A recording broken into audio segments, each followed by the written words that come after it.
The man being dragged to the courtyard at Ruzynia prison knew he had 30 seconds to live. His name was František Lyons.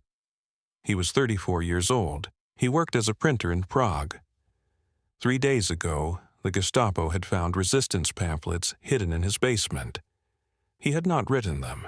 He had not distributed them. He had simply stored them for a friend. That friend had already been shot yesterday. Lyons could hear his own breathing, short gasps that made white clouds in the cold September air. 6 German soldiers stood in formation with rifles. An SS officer checked his watch. It was 06:20 hours on September 28, 1941. The officer looked bored. This was the 11th execution that morning. There would be 14 more before lunch. The officer read the charges: aiding enemies of the Reich, possession of subversive materials, conspiracy against the occupation. The entire statement took 40 seconds. Lyons was not listening. He was thinking about his wife. She did not know he was dead yet. She was probably making breakfast. She would find out this afternoon when she came to the prison asking about his release date. The officer finished reading. He nodded to the firing squad. Lyons closed his eyes. The rifles fired. František Lyons died standing against a bullet-scarred wall in a prison courtyard in Prague. His body was buried in an unmarked grave with 17 other people executed that day. His wife received no notification. His death was not recorded in any public document. He simply ceased to exist. This was standard procedure in Prague in September 1941, because 2 days earlier, the most dangerous man in the Third Reich had arrived to take control of Czechoslovakia. His name was Reinhard Heydrich. Heydrich was 37 years old, 6 feet tall, blonde hair, blue eyes, thin face that looked like it had been carved from ice. Heinrich Himmler, who commanded the entire SS, said Heydrich was the only man who truly frightened him. Adolf Hitler called him the man with the iron heart. If you asked people who knew Heydrich to describe him, they used words like brilliant, ruthless, efficient, calculating, and completely without conscience. Nobody who knew him well ever used the word human. Heydrich held multiple positions in the Nazi government: chief of the Reich Security Main Office, head of the Gestapo, commander of the Security Service, president of Interpol, which he had transformed into a tool for hunting Jews across Europe. And in 4 months, on January 20th, 1942, he would chair a meeting at a lakeside villa in Wannsee, where 15 Nazi officials would spend 90 minutes planning how to murder 11 million people. But that meeting was still in the future. On September 27, 1941, Heydrich had just received a new assignment. Hitler had appointed him acting Reich Protector of Bohemia and Moravia, the Czech territories that Germany occupied in March 1939. The previous administrator had been too weak. Under his rule, Czech workers had gone on strike. Sabotage had increased. Arms production had dropped. The resistance was growing. Hitler needed someone who could crush the problem completely and permanently. He chose Heydrich. When Heydrich arrived at Prague Castle, he gathered his staff and told them exactly what he intended to do. He said the Czechs were vermin that needed to be Germanized or exterminated. He said he would use methods based on racist thought. He said that within 1 year, Czech resistance would be completely destroyed. He did not whisper these statements in private meetings. He said them openly because he wanted everyone to understand what was coming. On his first day, Heydrich declared martial law across Bohemia and Moravia. Within 5 days, 142 people were executed. Their names were posted on walls throughout Prague. Most of them had been arrested weeks earlier and were awaiting trial. Heydrich did not care about trials. Trials took time. Trials created the illusion that the accused had rights. Heydrich wanted to send a different message. The message was simple: resistance equals death. Not imprisonment, not deportation. Death. František Lyons was one of those 142 people. He died because Heydrich needed to establish immediately that the rules had changed. That mercy was gone, that hope was gone, that the only choice left was complete obedience or execution. Over the next 4 months, 486 more people were executed. The charges varied. Some were resistance members. Some were black market dealers. Some were people who failed to report their neighbors for suspicious activity. Some were people whose only crime was being in the wrong place when Heydrich needed to fill a quota. It did not matter. Heydrich was not trying to punish specific crimes. He was trying to create an atmosphere of total terror. But Heydrich understood something that many brutal administrators did not. Terror alone could not maintain control. Czech factories produced weapons, vehicles, and equipment that the German war machine desperately needed. Terrified workers did not produce efficiently. They made mistakes. They committed sabotage. They slowed production. Heydrich needed Czech workers to be afraid enough to obey, but motivated enough to work hard. So he created a system. He increased wages for industrial workers to match German pay rates.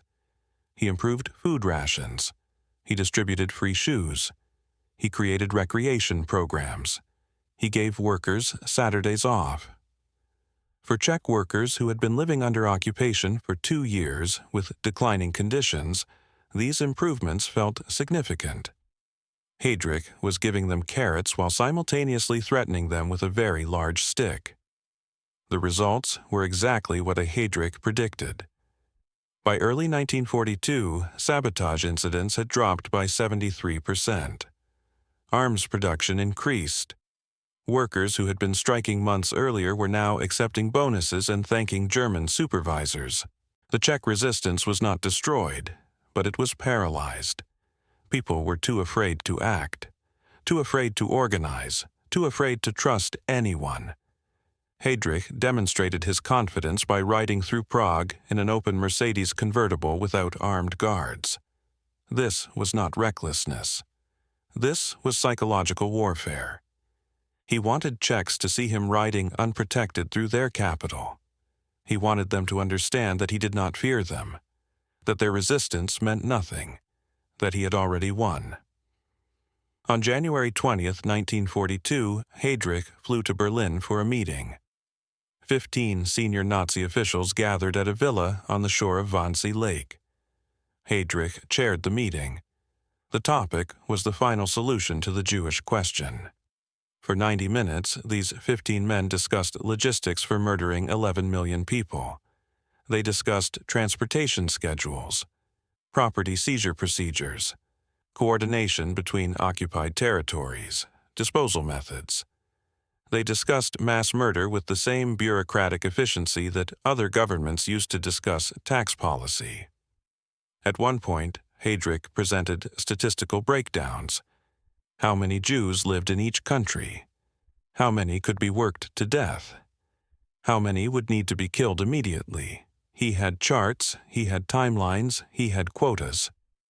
When the meeting ended, the officials drank cognac and congratulated each other on a productive session.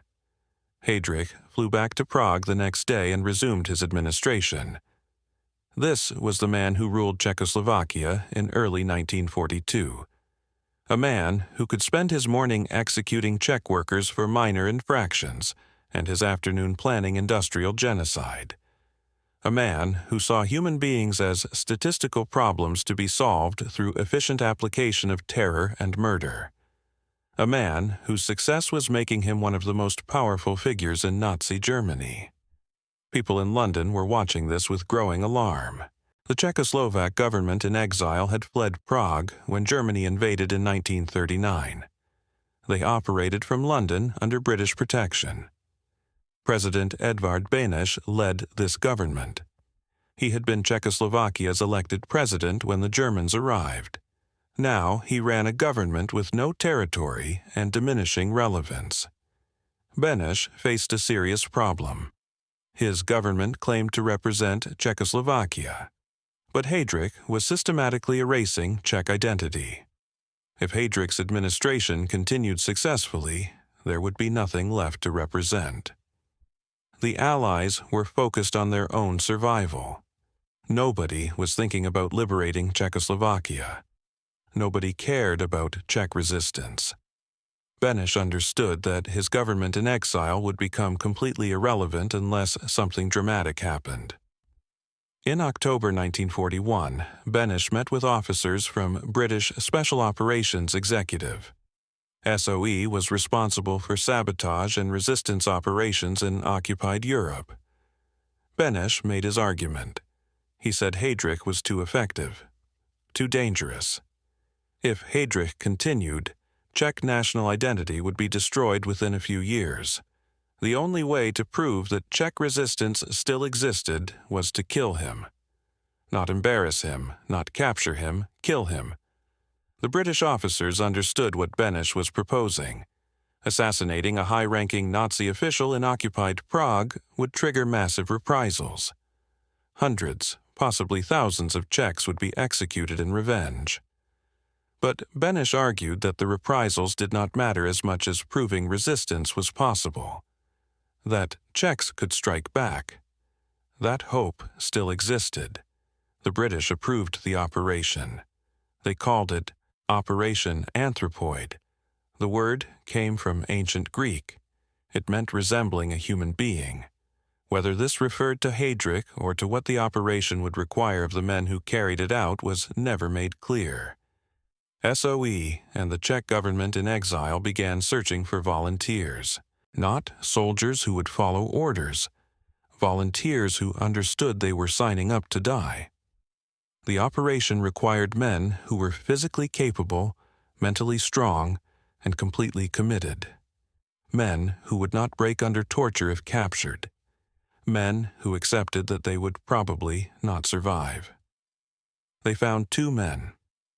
Josef Gabčík was 29 years old, Slovak, a trained soldier who had escaped to England after the occupation. He was quiet, serious, methodical. When his commanding officer asked why he volunteered for a suicide mission, Gabčík said, because someone has to do it. He did not elaborate. Jan Kubiš was 28 years old, Czech, also a trained soldier in exile. He was more talkative than Gabčík, but equally committed. When asked the same question, Kubiš said, because if we do nothing, we are already dead. Gabčík and Kubiš were sent to Scotland for training. For 3 months, they learned specialized skills: night parachuting, sabotage, weapons, radio operation, hand-to-hand combat, resistance to interrogation. The instructors were honest with them. They said the mission had almost no chance of success. They said even if Gabčík and Kubiš managed to kill Heydrich, they would probably be caught and executed. They said thousands of innocent Czechs might die in reprisals. They asked multiple times if Gabčík and Kubiš wanted to reconsider. Both men said no every time. On the night of December 28, 1941, Gabčík and Kubiš boarded a British Halifax bomber at an airfield in southern England. They wore civilian clothes with concealed British weapons. They carried forged papers, Czech currency, and cyanide capsules. The cyanide was a backup plan. If capture became inevitable, they were supposed to swallow the capsules rather than risk torture and interrogation. Neither man discussed whether they would actually do this. They just put the capsules in their pockets and climbed into the aircraft. The flight across occupied Europe took hours. The bomber flew low to avoid German radar. Snow and wind buffeted the aircraft. At approximately 0200 hours on December 29th, the plane reached the drop zone near Pilsen in western Bohemia. The pilot told Gabčík and Kubiš that weather conditions were terrible. They could abort and try another night. Both men refused. They jumped into darkness over occupied Czechoslovakia. The landing was bad. Gabčík hit the ground hard and injured his ribs. Kubiš struck a tree and gashed his head. They lost some equipment in the snow. The radio beacon they had been told would be waiting for them was not there. They were alone in enemy territory in the middle of winter with limited supplies and no immediate contact with resistance networks. Over the next 5 months, Gabčík and Kubiš did something remarkable. They survived. They made contact with the Prague resistance. They established safe houses. They observed Heydrich's movements and identified patterns. They studied his routes and found a location for the attack. A sharp curve on a street called v Holešovičkách, where Heydrich's car would have to slow down. They acquired weapons from resistance contacts. A Sten submachine gun for Gabčík. A modified anti-tank grenade for Kubiš. They waited for the right opportunity. Heydrich continued his administration as if nothing had changed. He attended concerts. He hosted dinners. He drove through Prague in his open car. He genuinely believed he was untouchable. His security officers had warned him repeatedly that driving without protection was dangerous. Heydrich ignored them. He said fear was for weak men. He said the Czechs were too broken to resist. He said he would not change his habits because of threats from racial inferiors. May 27, 1942, was a Wednesday. Clear weather. Heydrich had a morning appointment at Prague Castle. He left his country estate at Panenské Břežany at approximately 1,000 hours in his dark green Mercedes 320 convertible with the top down. His driver, SS Oberscharführer Johannes Klein, was the only other person in the car. No bodyguards, no escort vehicles, just 2 men in an open car driving through the city Heydrich ruled through terror. Gabčík and Kubiš had been in position since 0900 hours. They stood at the hairpin curve on v Holešovičkách Street. Another resistance member, Josef Valčík, was stationed down the road with a small mirror. When he saw Heydrich's car approaching, he would flash the mirror to signal. The plan was simple. Gabčík would step into the street and shoot Heydrich with the Sten gun. If the gun failed, Kubiš would throw the grenade. One way or another, Heydrich would die today. At 10:32 hours, Valčík flashed the signal. Heydrich's Mercedes entered the curve and slowed down. Gabčík stepped into the street. He raised the Sten gun. He aimed directly at Heydrich from less than 5 meters away. He could see Heydrich's face clearly. Blonde hair, ice-blue eyes, no fear, just a surprise. Gabčík pulled the trigger. Nothing happened. The Sten gun jammed. For 1 second, everything stopped. Gabčík stared at the weapon in his hands. Heydrich stared at Gabčík. Both men understood simultaneously what had just failed to happen. Then Heydrich made a decision that would cost him his life. Instead of ordering his driver to accelerate away, Heydrich stood up in the open car and drew his service pistol. He was going to shoot Gabčík himself. Kubiš saw Heydrich standing, saw the pistol, understood that Gabčík was about to die. Kubiš threw the grenade. His aim was perfect. The grenade flew through the air toward the open car, but it did not land inside. It struck the rear wheel and exploded against the car's body. The explosion was massive. Shrapnel tore through metal, leather, and fabric. Fragments of the car seat, horsehair stuffing, springs, and upholstery were driven into Heydrich's back and side at high velocity. The blast threw him against the interior of the car. He collapsed into the passenger seat, clutching his ribs. Gabčík and Kubiš ran. They separated and disappeared into Prague's streets. Klein, the driver, chased Kubiš for half a block before losing him in the crowds. When Klein returned to the car, Heydrich was trying to stand. He managed to get out of the vehicle. He took 3 steps, then his legs gave out and he collapsed on the sidewalk. A Czech woman approached to help. Heydrich told her to get away. He said he would have her shot. Even wounded and bleeding on a Prague street, he was still giving orders, still threatening, still convinced he was in control. Heydrich was taken to Bulovka Hospital. German doctors examined him. The wounds looked serious but not immediately fatal. Shrapnel had penetrated his back, punctured his diaphragm, and lodged in his spleen. The doctors operated. They removed metal fragments. They cleaned the wounds. They gave him blood transfusions. They believed he would survive. For 8 days, Heydrich seemed to recover.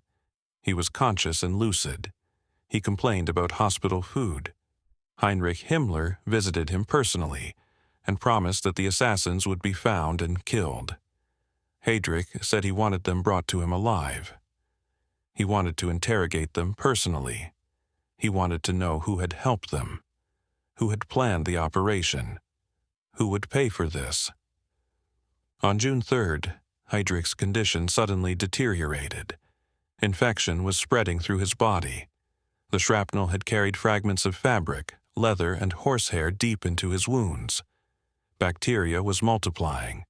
The doctors administered sulfonamides, the best antibiotics available in 1942. Nothing worked. The infection was too advanced. At 0430 hours on June 4, 1942, Reinhard Heydrich died. The official cause was septicemia resulting from wounds sustained during the attack. The man with the iron heart had been killed by fragments of his own car seat and bacteria his body could not fight. He was 38 years old. He had been one of the most powerful men in Nazi Germany. Now he was dead. Adolf Hitler was informed within the hour. He was furious. He immediately ordered 2 things. First, Heydrich would receive a state funeral in Berlin. Second, the Czech population would learn what happened when you killed a German official. The reprisals would begin immediately. They would be unprecedented in their scope and brutality. By the time they ended, over 5,000 Czechs would be dead. 2 entire villages would be erased from existence, and Josef Gabčík and Jan Kubiš would be hiding in Prague, listening to radio reports of massacres, wondering if they had made the right choice. The phone call reached Adolf Hitler at 11:30 hours on June 4, 1942. He was at the Berghof, reviewing reports from the Eastern Front when an aide interrupted. Reinhard Heydrich was dead. Hitler did not speak for nearly a minute. Then he walked to the window overlooking the Bavarian mountains and said one word: Vergeltung. Revenge. Within 2 hours, orders were transmitted to Prague. The reprisals would be unprecedented. Every Czech would understand what happened when you killed a German official. Karl Hermann Frank, Heydrich's deputy, and now acting Reich protector, received the instructions directly from Heinrich Himmler. Frank gathered his officers at Petschek Palace. He read Hitler's orders aloud. Then he added his own. Find the assassins. Find everyone who helped them. Make the Czechs pay. The terror began on June 5th. Martial law was declared. A 2100-hour curfew was imposed. Anyone on the streets after curfew would be shot without warning. The Germans announced a reward of 10 million crowns for information leading to the assassins. They announced that anyone who sheltered the assassins or knew their location would be executed along with their entire family. The Novak family lived on Hybernska Street in central Prague. Josef Novak was 41, a tram conductor.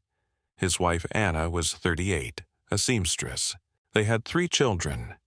Peter was 14, Marie was 11, and little Jakub was 7. They had no connection to the resistance. Joseph had never attended a political meeting. Anna had never spoken against the occupation. Their only crime was living in Prague when the Germans needed to fill arrest quotas. At 03:15 hours on June 6th, the Gestapo came. Joseph woke to pounding on the door. Before he could get out of bed, the door exploded inward. 6 men in leather coats flooded into the apartment. One grabbed Joseph. 2 others pushed Anna against the wall. The children were pulled from their beds, still in their nightclothes. A Gestapo officer demanded to know where Joseph had been on May 27th.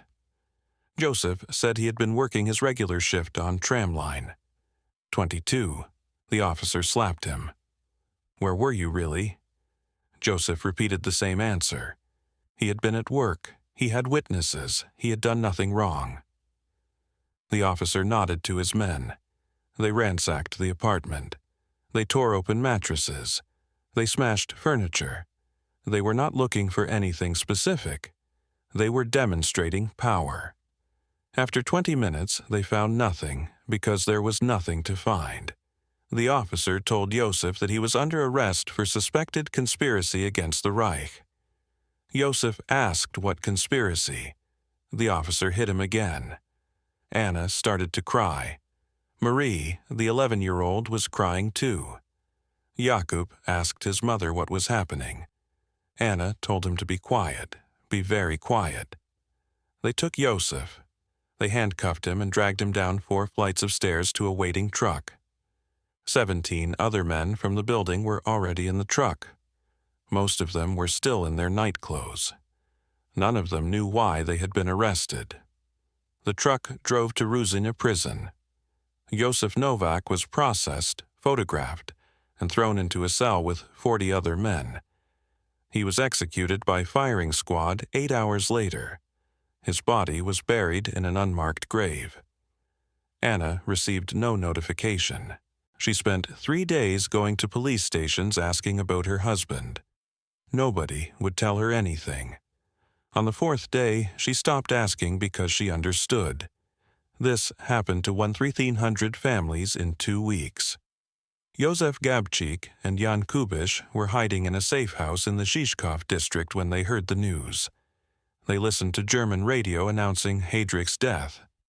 They heard announcements about martial law and mass arrests. They heard warnings that anyone helping the assassins would die. Kubiš turned off the radio. He said, "We did this. We killed those people." Gabčík said Heydrich killed those people. Both men knew the distinction meant nothing to Josef Novak or the 1,299 others who were already dead. The safe house belonged to the Moravec family. František Moravec was a history professor. His wife Marie was a schoolteacher. Their teenage son Ada was studying to become an engineer. The Moravecs knew exactly what sheltering Gabčík and Kubiš meant. If discovered, the entire family would be executed. Marie Moravec told the paratroopers they were welcome to stay as long as necessary.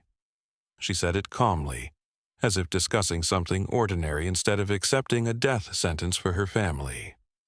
On June 9th, the Germans decided that mass executions were insufficient. They needed something more dramatic, something that would be remembered forever. They needed to break Czech resistance completely. The village of Lidis was located 15 kilometers northwest of Prague. Population 503. Most residents were miners or farmers. The village had no strategic importance. No resistance activity had been reported there. But German intelligence had received a tip that the village priest had sheltered Czech paratroopers. The tip was almost certainly false. It did not matter. Frank decided Lidis would serve as the example. On the evening of June 9th, German security police surrounded Lidis.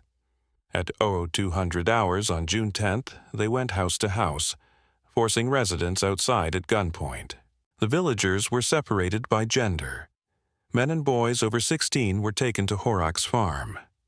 Women and children were locked in the school. There were 173 men. They were held at the farm for 5 hours while the sun rose. Some asked what was happening. The guards did not answer. At 0700 hours, the executions began. 10 men at a time were lined against the barn wall and shot, then the next 10. The process took 6 hours. František Šíma was 42. He worked in the mines. He had 3 children. When they lined him against the wall, he was thinking about his daughter's 7th birthday party last month. They had saved sugar for weeks to make her a cake. She had been so happy. Šíma wondered if his daughter was in the school. He wondered what would happen to her. Then the rifles fired and František Šíma stopped wondering. By 1300 hours, all 173 men were dead. Their bodies were photographed and buried in a mass grave. The women, 195 of them, were loaded onto trucks and sent to Ravensbrück concentration camp. Most would die there. The children were separated. 17 who looked Aryan were sent to SS families for Germanization. The other 88 were sent to Chelmno extermination camp. They were murdered in gas vans within days. While the women and children were being deported, SS troops destroyed Lidice. They burned every building. When the fires died, engineers demolished anything still standing. Bulldozers leveled the rubble. They filled in the pond, they redirected the stream. They removed road signs. They erased Lidice from maps. Within a week, there was no evidence the village had ever existed. The Germans filmed the destruction. They sent the film to cinemas throughout the Protectorate. Every Czech was required to watch. The message was clear. This is what happens when you resist. Gabčík and Kubiš heard about Lidice 3 days after it happened. A resistance contact brought news to the Moravec house. The contact described the executions, the deportations, the erasure. Kubiš put his head in his hands. Gabčík stared at the wall. Neither man spoke for almost an hour. On June 24th, the Germans destroyed a second village, Ležáky, population 59. They shot all 33 adults immediately. The children were sent to camps. The village was burned and demolished. By late June, over 3,000 Czechs had been arrested. More than 1,300 had been executed. Frank announced that executions would continue until the assassins were found. Every day they remained free, more Czechs would die. The pressure on resistance networks became unbearable. The Gestapo conducted constant raids. Safe houses were discovered. Radio operators were captured. The underground was collapsing. Finding places to hide Gabčík and Kubiš became nearly impossible. Too many people were too afraid. Karl Čurda sat in a Prague hotel room on June 16th and stared at a poster on the wall across the street. 10 million crowns for information about the assassins. 10 million. More money than Čurda had ever imagined. Enough to disappear, enough to start over somewhere else. All he had to do was tell the Germans what he knew. Čurda was 27, Czech. A member of another SOE parachute team, his mission had failed. He had been hiding in Prague for months with no clear purpose and diminishing hope. He was scared, isolated, desperate. He knew some resistance contacts. He knew some safe houses. Not everything, but enough. He walked to Petček Palace 3 times that afternoon. Each time he stopped at the entrance. Each time he almost turned back. On the third approach, he saw a German officer exit the building. The officer was smiling, relaxed, confident. Čurda thought about František Moravec's family. He thought about the other families sheltering paratroopers. He thought about what would happen to them if they were discovered. Then he thought about 10 million crowns and what that money meant for him. He walked inside. The Gestapo officer who interviewed Čurda could barely believe what was happening. For 6 weeks, they had arrested thousands and found nothing. Now, one of the actual Czech paratroopers was sitting in front of him volunteering information. Čurda gave them names, addresses, descriptions, the Moravec family, other families, resistance networks, drop zones, supply caches. He talked for 3 hours. The Gestapo officers wrote everything down. They arrested the Moravec family on June 17th. Gestapo agents burst into the apartment at 500 hours. They took František, Marie, and their son Atta to Petček Palace for interrogation. The Gestapo wanted to know where Gabčík and Kubiš were hiding. František said he did not know. They beat him. He repeated he did not know. They brought in Atta. They beat the boy in front of his father. František Moravec said he did not know because Gabčík and Kubiš had left his house weeks ago. Marie Moravec was interrogated in a separate room. She also said she did not know where the paratroopers were hiding. The Gestapo told her that her husband and son would be tortured until she provided information. Marie asked to use the bathroom. A female guard escorted her. In the bathroom, Marie reached into her clothing and pulled out a cyanide capsule she had hidden there weeks ago, when she first agreed to shelter the paratroopers. She bit down hard. The guard heard her collapse. When the guard opened the door, Marie Moravec was on the floor with foam around her mouth. Dead within 3 minutes. She had taken the only escape route left. The interrogation of František and Ada continued for hours. Eventually, František broke. Not from the beatings, not from threats, but because they told him his wife was dead and showed him her body. František told them he did not know where the paratroopers were currently hiding, but he had heard resistance members mention moving them to a church, the Orthodox Cathedral of St. Cyril and Methodius. He did not know if they were actually there. That was all the information he had. It was enough. The Gestapo sent surveillance teams to the cathedral immediately. The church was located in central Prague on Reslova Street, a modest building, not famous, not prominent. The Gestapo watched for 24 hours. They observed people entering and leaving. They noted patterns. They brought in informants who confirmed suspicious activity. On the evening of June 17th, the Gestapo concluded the assassins were in the cathedral. They began planning an assault. They wanted overwhelming force, at least 700 troops, armored vehicles, complete surrounding of the building so escape was impossible. They set the assault for dawn on June 18th. Gabčík and Kubiš were in the crypt beneath the cathedral that evening. The crypt was a low stone vault used for storage. 5 other paratroopers were with them: Adolf Opalka, Josef Bublik, Jan Hruby, Jaroslav Schwarz, and Josef Valčík. 7 men total. They had weapons: several pistols, 2 Sten guns, limited ammunition. They had discussed what they would do if discovered. Everyone agreed they would not surrender.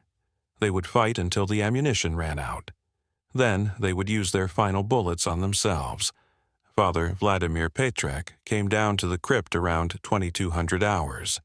He told them he had heard reports of Gestapo activity around the church. He said they might have been discovered. He asked if they wanted to try escaping during the night.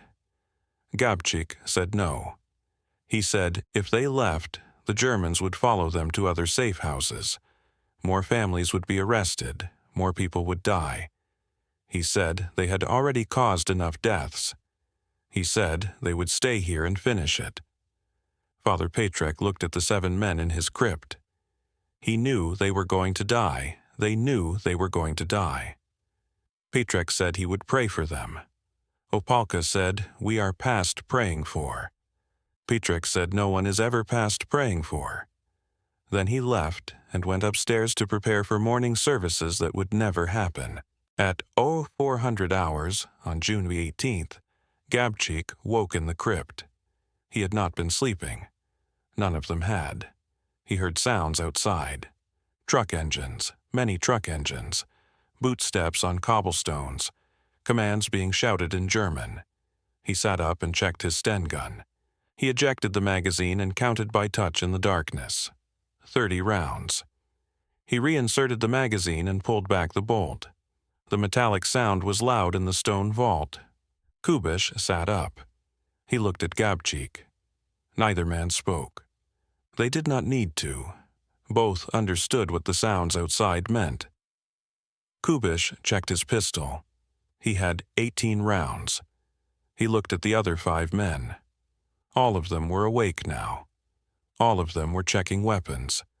All of them were listening to the sounds of 800 Waffen SS soldiers surrounding the Cathedral of Saints Cyril and Methodius. Opalka stood and moved to the small ventilation grate in the crypt wall.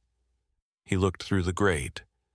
In the pre-dawn darkness, he could see shadows moving into position. Dozens of them, maybe hundreds.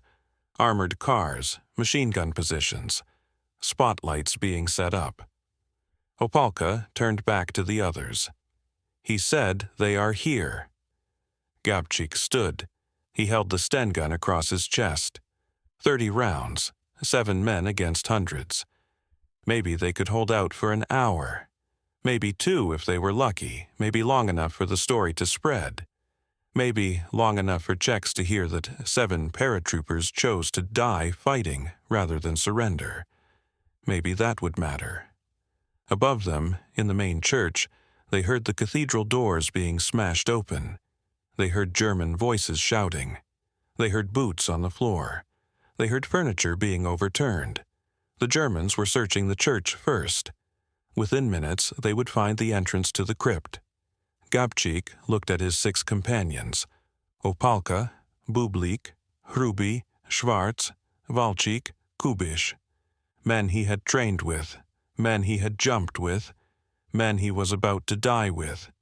He said nothing. There was nothing left to say. They had made their choice weeks ago, when they threw that grenade at Heydrich's car. Everything since then had been inevitable. The sounds from above grew louder, more boots, more voices. Then they heard the scraping sound of the stone cover being moved from the crypt entrance. Light flooded down the stairs. A German voice shouted for them to surrender. No one answered. The German voice shouted again. Still no answer. Then the first SS soldier started down the stairs. Opálka raised his pistol. The siege of the Cathedral of Saints Cyril and Methodius had begun. The first SS soldier who came down the crypt stairs died before his boot touched the bottom step. Adolf Opálka shot him twice in the chest. The soldier fell backward and his body tumbled down the stone stairs. The second soldier tried to step over him. Gabčík fired a 3-round burst from the Sten gun. The soldier collapsed on top of the first one. The third soldier retreated back up the stairs. The shooting stopped. For 30 seconds there was complete silence in the crypt. Gabčík could hear his own breathing. He could hear his heart pounding. He could hear water dripping somewhere in the darkness. Then a German voice from above shouted that they had the building surrounded, that there was no escape, that they should surrender and they would be treated as prisoners of war. Nobody in the crypt believed this. Nobody answered. The Germans tried again. This time they rolled grenades down the stairs. Gabčík and the others pressed themselves against the walls. The grenades exploded in the confined space. The noise was deafening. Shrapnel ricocheted off stone walls. When the smoke cleared, all 4 men in the crypt were still alive. Jan Hruby had a cut on his face from stone fragments, but he was functional. They had been lucky. The next grenades might not miss. While the crypt was under assault, 3 other paratroopers were fighting in the main church above. Jan Kubiš, Josef Bublik, and Adolf Opálka had positioned themselves in the choir loft overlooking the nave. When the SS stormed through the cathedral doors at EO for 15 hours, these 3 men opened fire from above. The Germans had expected to find sleeping men. Instead, they found a prepared defensive position with overlapping fields of fire. The first wave of SS troops entered the nave and immediately took casualties. Kubiš fired his pistol methodically. Bublik threw grenades down into the nave. Opálka used a Sten gun to sweep the entrance. For 15 minutes, 3 men held off over 100. The Germans pulled back and regrouped. They brought in machine guns and set them up at angles where they could fire into the choir loft without entering the killing zone below. At 04:35 hours, they opened fire. Machine gun bullets tore through the wooden choir loft. Kubiš was hit in the side. The bullet went through his rib cage and exited near his spine. He fell. Bublik grabbed him and pulled him back against the wall. Blood was spreading across Kubiš's shirt. Kubiš looked down at the wound. He could feel his strength leaving. He had maybe 10 minutes before shock set in. Maybe 20 before he bled out completely. He told Bublik to give him a grenade. Bublik handed him one. Kubiš checked that the pin was secure. Then he propped himself against the wall where he could see the stairs leading up to the choir loft. If the Germans came up those stairs, they would find him waiting. The machine gun fire intensified. The Germans were trying to suppress the choir loft so they could advance into the nave. Opalka and Bublik kept firing back. They were rationing ammunition now, short bursts, aimed shots, making every round count. But the Germans had unlimited ammunition and reinforcements. This could only end one way. At 0500 hours, the Germans changed tactics. They stopped trying to storm the church and instead established a perimeter. They brought in more troops, more machine guns, an armored car, spotlights. They were settling in for a siege. They knew the men inside had limited ammunition and no food or water. Time was on the German side. In the crypt, Gabčík heard the gunfire from above decrease. That meant either Kubiš, Bublik, and Opalka were dead, or the Germans had stopped their assault. He hoped it was the latter, but feared it was the former. He checked his Sten gun magazine. 12 rounds left. He had started with 30. 18 rounds expended for 2 confirmed kills. Not efficient, but they were still alive. Jaroslav Schwarz was watching the ventilation grate. Through the grate, he could see SS troops moving into position around the church. He counted at least 50 just in his field of view. That meant there were probably hundreds more that he could not see. Schwarz turned to Gabčík. He said, "We are not getting out of here." Gabčík said, "I know." Schwarz said, "Good. Just wanted to make sure we agreed on that." At 0530 hours, the Germans tried a new approach. They called down into the crypt and offered terms. They said if the men surrendered immediately, they would be treated as military prisoners.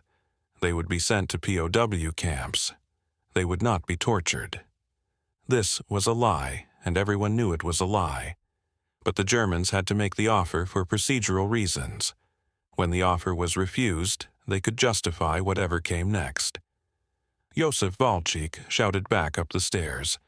He said they would surrender under one condition. The Germans asked what condition. Walczyk said the condition was that the SS commander should come down to the crypt personally to accept the surrender, alone, unarmed. The German voice went silent. Walczyk smiled. He had made his point. At 0600 hours, the Germans brought the Prague Fire Brigade to the cathedral. They ordered the firemen to flood the crypt. The firemen protested. They said there might be civilians in the building. The SS commander told them that anyone in the building was an enemy of the Reich, and they would flood the crypt immediately or be shot. The firemen connected their hoses to the street mains. Water began pouring into the crypt through every opening. Through the ventilation grate, down the stairs, through cracks in the ceiling. The crypt floor was already damp from groundwater seepage. Now it became a pool. Within 10 minutes, the water was ankle-deep. Within 20 minutes, it was knee-deep. The 4 men in the crypt tried to block the flow with anything they could find. Pieces of wood, stones, their own clothing. Nothing worked. The water kept rising. Gabčík understood what the Germans were doing. They were going to drown them. It would take hours, but eventually the water would fill the crypt completely. The choice would be surrender or drowning. Gabčík looked at his 3 companions. All of them were standing in water that was now waist-deep. All of them were exhausted. All of them knew they had maybe an hour before the water rose too high. Jan Hruby said we should try to rush them. He said, if we are going to die anyway, we should die fighting instead of drowning. Gabčík considered this. 4 men with limited ammunition rushing up narrow stairs into machine gun fire. They might kill a few more Germans before they died, but they would die within seconds, and the Germans would capture them wounded. That could not happen. Walczyk had a different idea. He said there was a drainage pipe in the corner of the crypt. If they could break through the grate, they might be able to crawl out. It was a desperate plan, but it was something. The 4 men waded through the rising water to the drainage pipe. They tried to break the grate with their hands. It would not budge.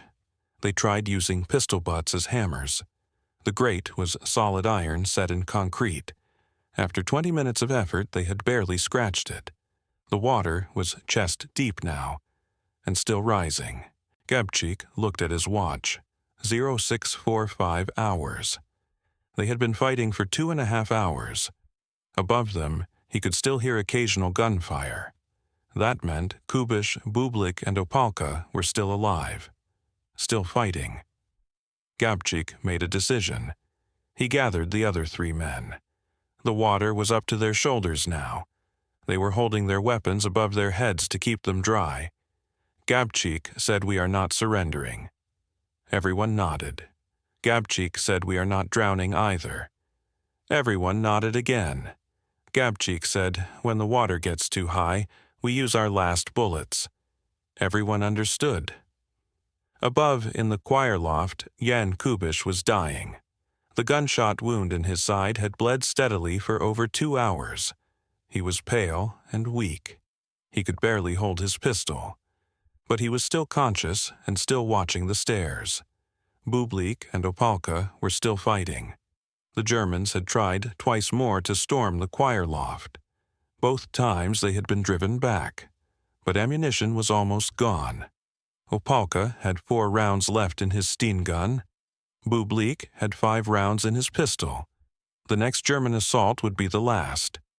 At 0700 hours, Kubiš felt his strength failing. He could not feel his legs anymore. His vision was narrowing. He knew he had minutes left. He gestured to Opálka. Opálka crawled over to him. Kubiš said, "Tell my family I did my duty." Opálka said, "There is no family left to tell. The Germans killed them all." Kubiš nodded. That was probably true. He said, "Then tell whoever is left that we tried." Opálka said, "I will." Kubiš raised his pistol and put it under his chin. He did not want to drown in his own blood. He did not want to be captured. He did not want the Germans to parade his body through Prague. He thought about the moment on V. Holešovička Street, the moment he threw the grenade, the explosion, Heydrich falling. He had done what he came to do. He pulled the trigger. Jan Kubiš, age 28, the man who had killed Reinhard Heydrich, was dead. In the crypt, the water was up to their necks. Gabčík, Hruby, Schwarz, and Valčík were standing on their toes trying to keep their heads above the surface. They had maybe 5 minutes before the water covered them completely. They had discussed the order. Gabčík would go first, then Hruby, then Schwarz, then Valčík. That way, the last man would not die alone. Gabčík looked at his companions one final time. He thought about František Moravec, about Marie Moravec swallowing cyanide in the Gestapo bathroom, about the families that had sheltered them, about Lidis, about the 5,000 dead. He thought about whether killing Heydrich had been worth this price. He still did not know. He had stopped trying to calculate that equation. Gabčík put his pistol to his temple. The water was at his chin now. He said, "Nazdar." It was the traditional Czech greeting. It meant literally towards glory. In the resistance, it had come to mean stay strong or we fight together or we will prevail. Hruby, Schwarz, and Valčík said Nazdar back. Their voices echoed in the flooded crypt. Gabčík pulled the trigger. The other 3 followed within seconds. Hruby next, then Schwarz, then Valčík. By 0710 hours, all 4 men in the crypt were dead. Their bodies floated in the water that the Germans had pumped in. None of them had surrendered. None of them had been captured alive. Above, in the choir loft, Opálka and Bublik heard the gunshots from the crypt. They understood what those shots meant. They were the last 2 alive. The Germans knew it too. At 0715 hours, the Germans launched their final assault on the choir loft. They came up the stairs firing. Opálka and Bublik shot back with their remaining ammunition. Opálka killed 1 more German before his Steen gun ran empty. Then he used his last bullet on himself. Bublik threw his final grenade down the stairs, then he shot himself. At 07:20 hours on June 18, 1942, the siege of the Cathedral of St. Cyril and Methodius ended. 7 Czech paratroopers had held off over 800 SS troops for more than 3 hours. They had killed 21 Germans and wounded 14 more. None of them had surrendered.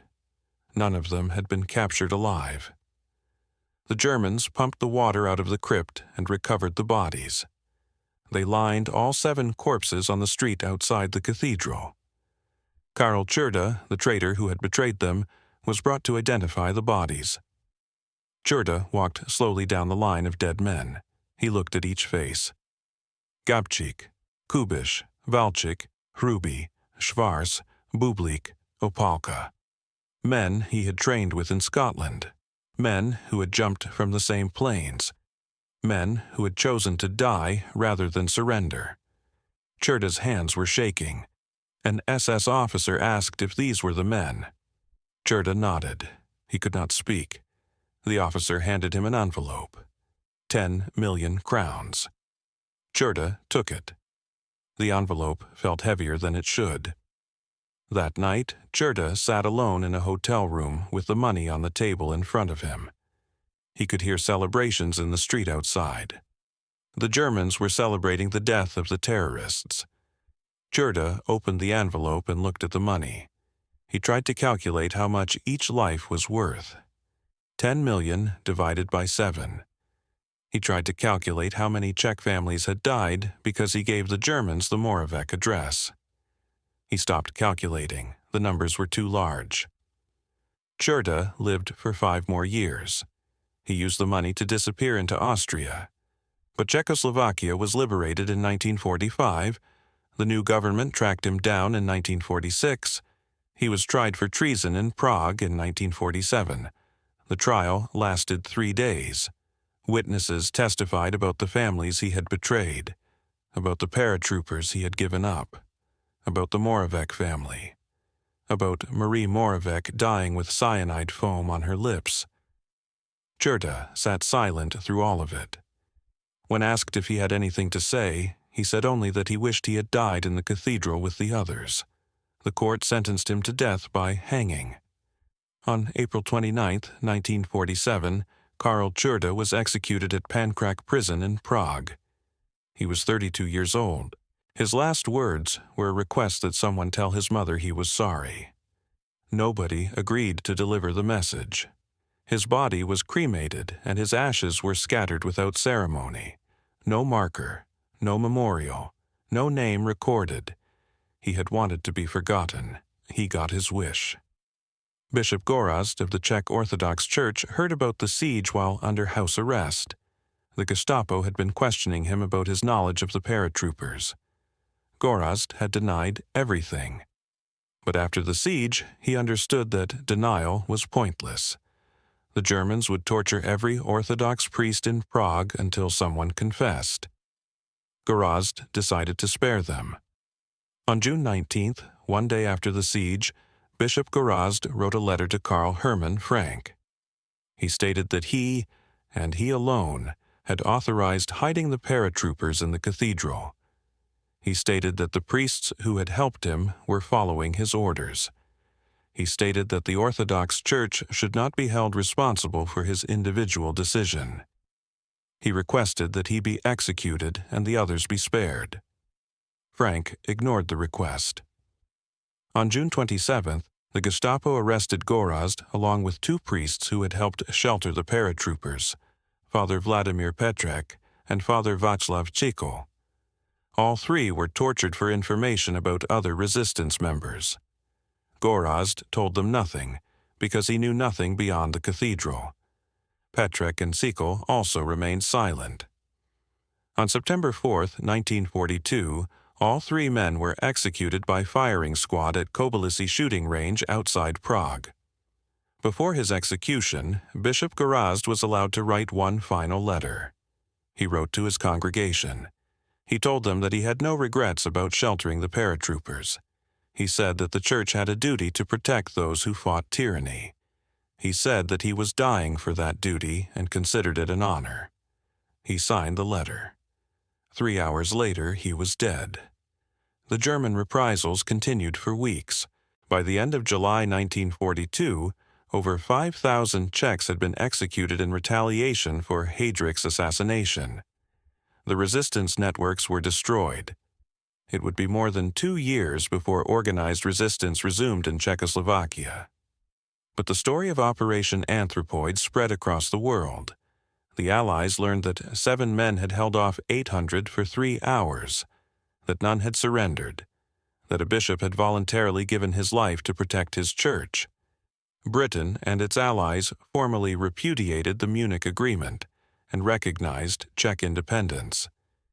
The story became proof that resistance was possible even under the worst tyranny. Today, the Cathedral of Saints Cyril and Methodius is a national memorial. The crypt where 4 men drowned rather than surrender remains exactly as it was. You can see the bullet holes in the walls. You can see the ventilation grate they tried to escape through. The water stains are still visible on the stone. On the morning of June 18, 2022, an elderly woman visited the crypt. She was 87 years old. She walked slowly down the stairs with a cane. A museum guide offered to help her. She waved him away. She stood in the crypt for a long time looking at the bronze busts of the 7 paratroopers mounted on the wall. Then she placed a bouquet of flowers on the floor beneath the bust of Josef Gabčík. The guide asked if she had known him.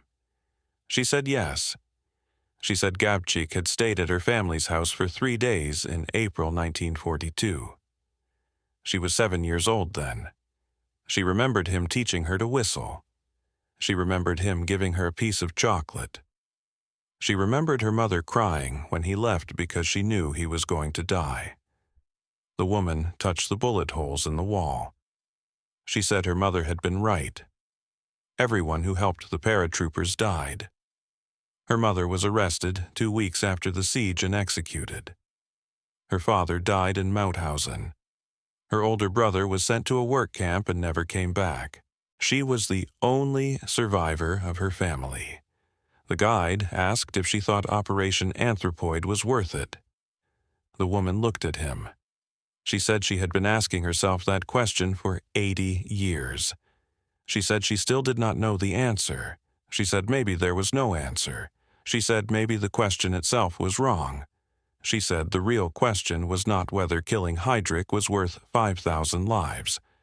The real question was whether anyone had the right to demand that Czech people accept occupation quietly, whether anyone had the right to tell her mother that she should not shelter men who were fighting back, whether anyone had the right to say that resistance was too expensive, so silence was better. The woman said her mother had made a choice. Gabčík had made a choice. Kubiš had made a choice. Bishop Gorazd had made a choice. All of them knew the price. All of them chose to pay it anyway.